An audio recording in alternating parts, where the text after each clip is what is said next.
తాబేలు నిజానికి ప్రతి ఇంటిలో ఉండాలి. మనకి ఇప్పటికీ దేవాలయాల్లో తాబేళ్ళు ఉంచుతారు.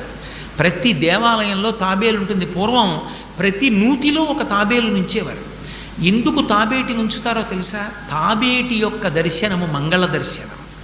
తాబేటి వంక చూస్తే మంగళం. అందుకే ఇంట్లో కనీసం తాబేలు బొమ్మ అట్టి ఉంచుకుంటారు. ఉంచుకుని ఒకసారి ప్రయత్నపూర్వకంగా దాని వంక చూస్తారు. ఎందుకు తాబేలు ఇంట్లో ఉంచుకోవాలి అంటే దాంట్లో ఒక రహస్యం ఉంది. దీక్ష అని ఒక మాట. దీక్ష అన్న మాట దేనికి అన్వయం అవుతుంది అంటే యజ్ఞానికి అన్వయం అవుతుంది. యజ్ఞం చేసేటటువంటి వాడు దీక్ష స్వీకరిస్తాడు. దీక్షా స్వీకారం చేశాడు అంటే ఇంటి లోపలికి మళ్ళీ వెళ్ళరు. ఇక పూర్తయిన తర్వాతే ఇంట్లో కడతారు. ఇల్లు విడిచిపెట్టి బయటికి వచ్చేసి దీక్షావస్త్రాలు కట్టుకొని మేళతాళాలతో యాగశాల ప్రవేశం చేస్తారు. ఇక ఎప్పుడు మళ్ళీ ఇంటికి వెళ్ళడం? ఆ యాగం అంతా